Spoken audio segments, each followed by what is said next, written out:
Hello all of you, and let's see the last chapter, that is miscellaneous.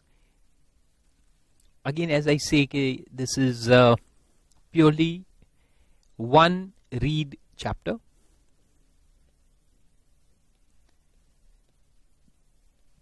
एक आध दो sections इसमें से है जो मैं मार्क कराऊंगा आपको, जो काम के है, अदरवाइज जस्ट रीड वंस. कोई ज्यादा इसमें समझने का नहीं है, जस्ट एक बार पढ़ो, थोड़ा सा दिमाग में रखो, दैट्स इट. लेकिन एक बात पहली बता दूं कि ये जो चैप्टर अपने कंप्लीट हो जाएंगे पूरे, लेकिन इसके कुछ दिनों के बाद मैं आपको जीएसटी के क्वेश्चन आंसर्स यानी प्रैक्टिकल क्वेश्चंस, हालांकि अपन ने फर्स्ट मॉड्यूल जो था जो मेनली प्रैक्टिकल था, वैल्यूएशन वगैरह, उसमें काफी तो देखे हैं, लेकिन और भी बहुत सारे क्वेश्चन एग्जामिशंस के ऊपर और जितने मेरे को अभी मिल रहे हैं और हम बना रहे हैं, उस पर रिसर्च चालू है.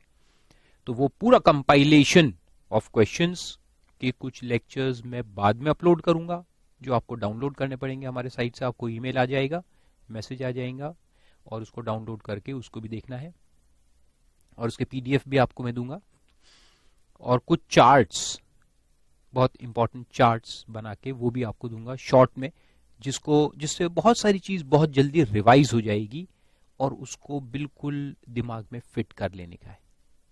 ओके, तो वो मैं थोड़े दिन के बाद दूंगा, आपको मैसेज आ जाएगा with email.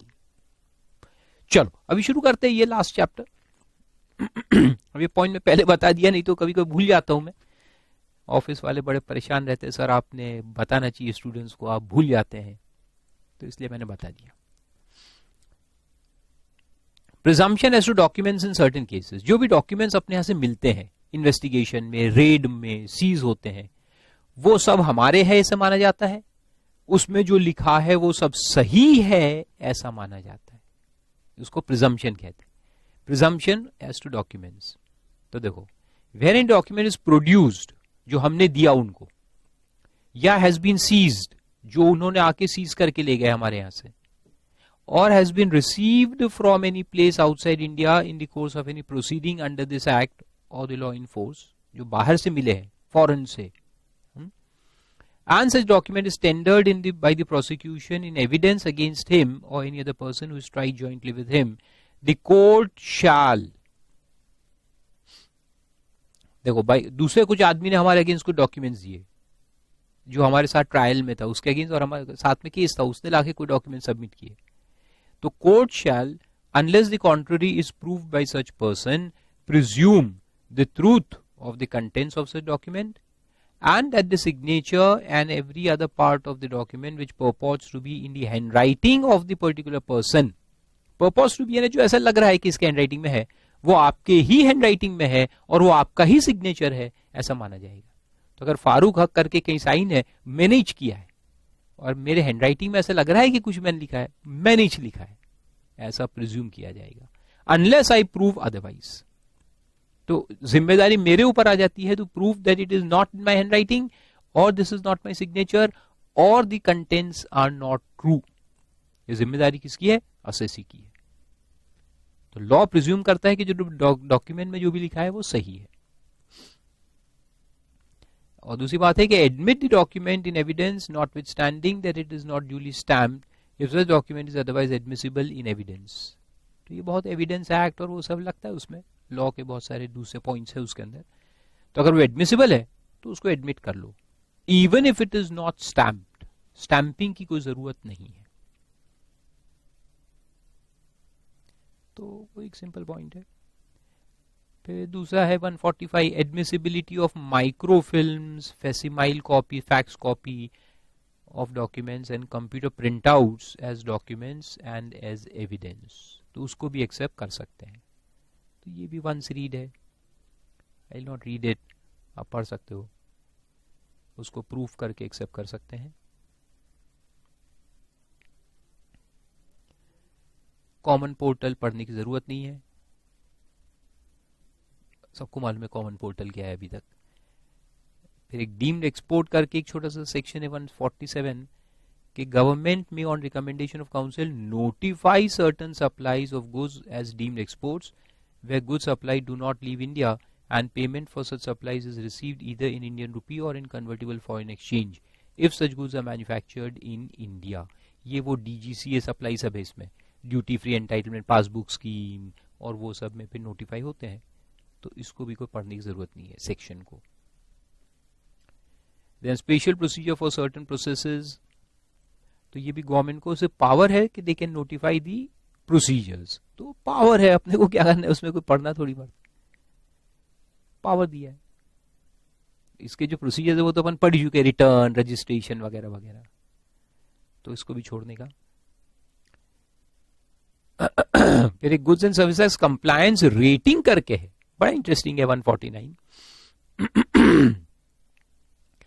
Every registered person में be assigned a goods and services compliance rating score, हमारा रेटिंग गवर्नमेंट देगा by the government based on his records of compliance with the provisions of this act. तो अगर मैंने सारे compliances करके रखे तो 5 स्टार रेटिंग, यस इसी 5 स्टार रेटिंग वाला है। ऐसा कॉन्सेप्ट निकाला है। Then the rating score may be determined on the basis of such parameters as may be prescribed, and the compliance rating may be updated at periodic intervals and intimated to the person and also placed in the public domain in such manner as may be prescribed. तो सब prescribe ही चाहिए, जब आएगा तब देखेंगे rating system. तो ये भी once एक बार रीड कर लो बस। देन 150 है, ये भी वंस रीड है। Obligation to furnish information return, एक इंफॉर्मेशन रिटर्न करके सबमिट करने का है।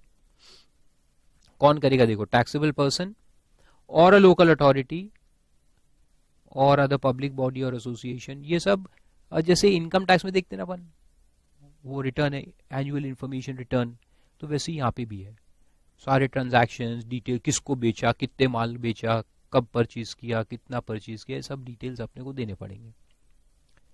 तो local authority, public bodies, associations, then authority of the state government responsible for collection of value added tax और सेल्स टैक्स और स्टेट एक्साइज, वो डिपार्टमेंट। फिर income tax department, banking companies, state electricity board, registrar, companies act का registrar, अरे बाप रे, ये सब लोगों को, और बहुत सारे लोग हैं देखो, लाइमबेल, रिजर्व बैंक, ये वो सारे हैं।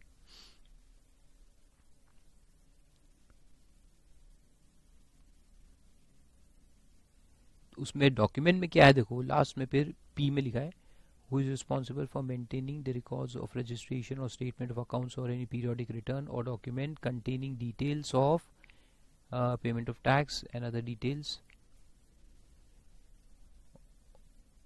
of transaction of goods and services or both, or transactions related to bank account or consumption of electricity। देखो सबसे क्या क्या नहीं रिकवर करेंगे। देखो इलेक्ट्रिक डिपार्टमेंट को बोलेंगे भैया इस आदमी की फैक्ट्री में तुम्हारा मीटर लगाए, कितना कंजम्पशन किया इसने बताओ।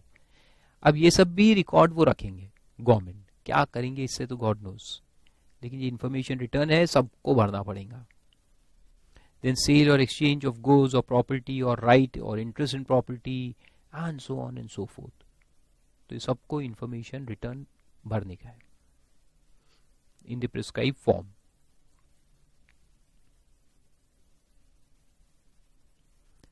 और अगर उनको लगा कि डिफेक्टिव है ये information, तो वो आपको बोलेंगे कि आप इसको सुधार के दो, रेक्टिफाई करके दो, 30 days का पीरियड मिलेगा।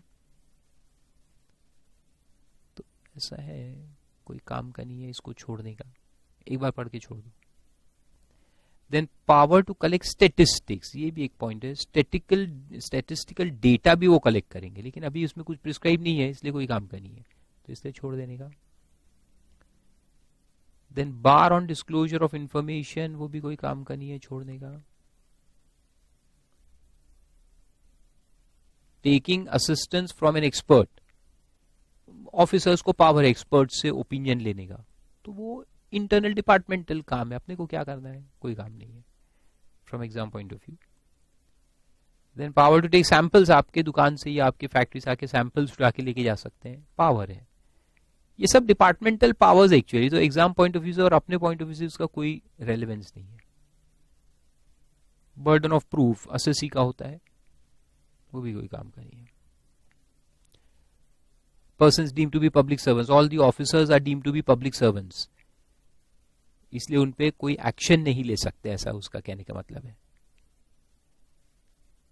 तो उसी से रिलेटेड फिर ये देखो, protection for action taken in good faith, यानी ऑफिसर ने आपके घर पे रेड मार दिया, यानी दुकान में शॉप पे रेड मारा वगैरह वगैरह और फोड़ फाड़ किया, तो उसके लिए वो जिम्मेदार नहीं है, because they are acting in good faith. उनको ये मालूम था कि तुम्हारे यहाँ कुछ छुपा के रखा है, इसलिए उन्होंने फोड़ा, तो उनके ऊपर कोई जिम्मेदारी, कोई लाइबिलिटी अराइज नहीं होती। No suit can be filed against them. फिर डिस्क्लोजर ऑफ इंफॉर्मेशन पे पब्लिक सर्वेंट है, ये भी डिपार्टमेंटल काम है, अपने काम का नहीं है। पढ़ोगे तो समझ में भी नहीं आएगा, इसलिए मत पढ़ना।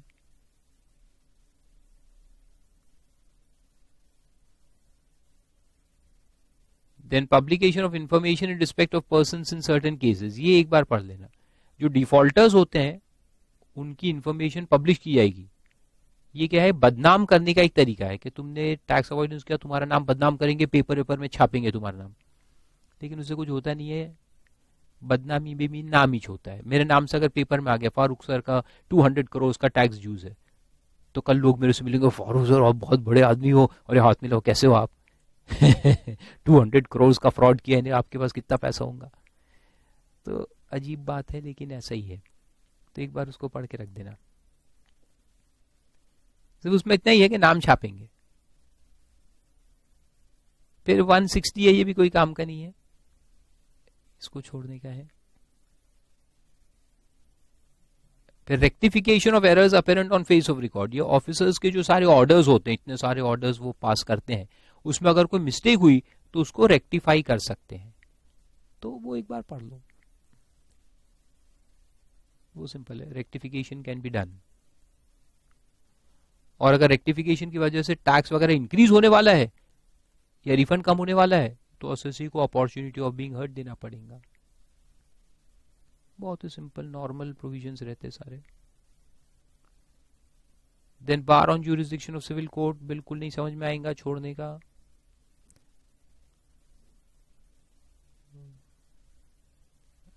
फिर 163 भी छोड़ने का। Then power of government to make rules, government को पावर है रूल्स बनाने का, तो अपने को क्या लेने देना, कुछ नहीं, नहीं पढ़ने का। Then similarly power to make regulations, ये भी नहीं पढ़ने का। And laying of rules and regulations and notifications in the houses of parliament and passing it, इसको भी अपने को कोई मतलब नहीं है। ये सब जनरल नॉलेज के है, all the provisions. Delegation of power, instructions और डायरेक्शंस देने का पावर, ये बोर्ड को पावर रहता है, सीबीईसी को पावर है to give instructions and directions to their authorities, commissioners, assistant commissioner, deputy commissioner, उनको डायरेक्शंस देने का पावर एक रहता है।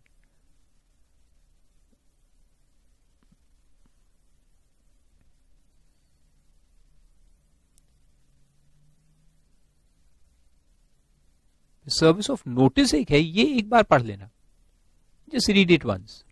नोटिस किस तरह से दी जाती है, इंटरेस्टिंग है, ये जनरल नॉलेज है लेकिन इंटरेस्टिंग है, तो ये एक बार पढ़ के रखना आप।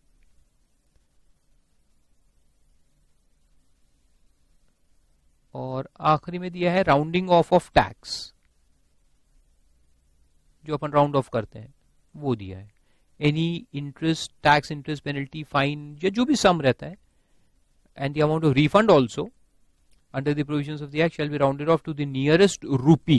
यानी अगर पॉइंट में आ रहा है 36 रुपए 52 पैसे आ रहा है, तो आप इसको क्या कर दोगे 37, और अगर 36 रुपए और 42 पैसे है तो आप इसको क्या कर दोगे 36। सिंपल, रुपी में राउंड ऑफ करने का है।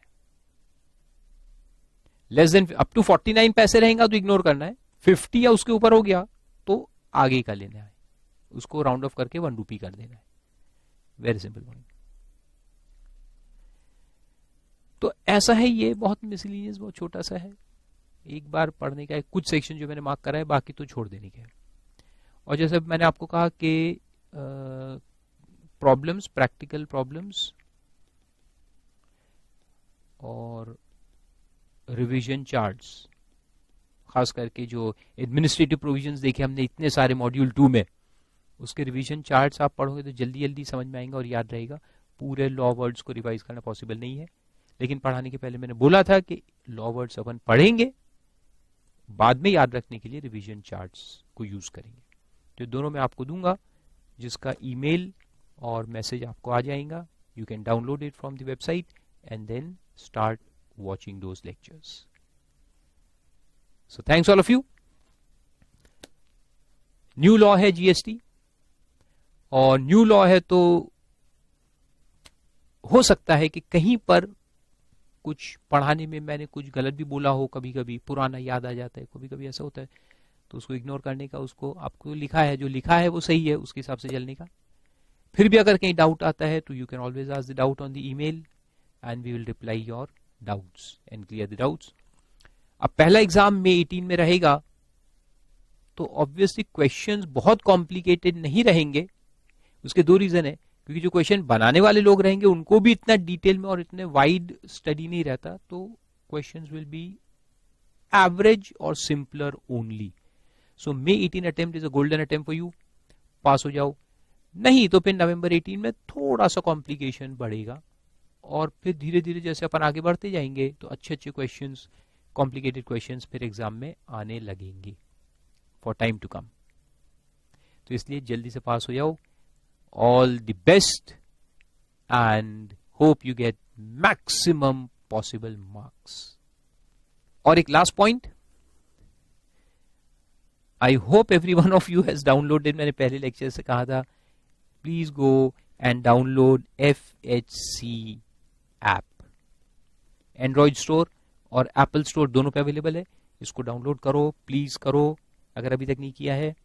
एंड उसमें बहुत सारी चीजें हैं, उसमें जैसे अमेंडमेंट्स वगैरह में डालते रहता हूँ, वो भी आप लोगों को मिलता रहेगा, plus all the important videos वो भी आपको मिलेंगे, amendment videos and all, plus the most important is the quiz.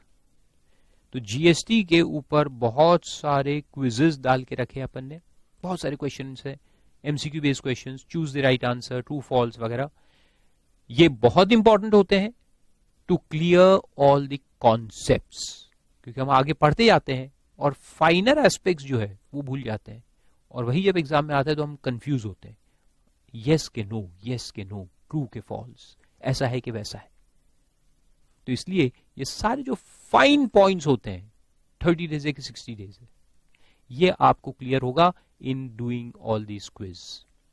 तो क्विज में जाओ, उसमें इंटरप्रिटेशन पॉइंट्स, रिमेंबरिंग पॉइंट्स सब कवर्ड है, तो उसको जितनी बार आप दे सकते हो उतनी बार दो।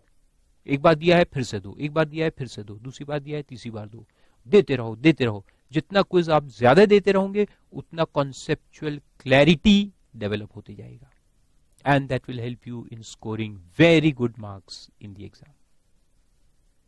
सो thanks all of you and see you again sometime.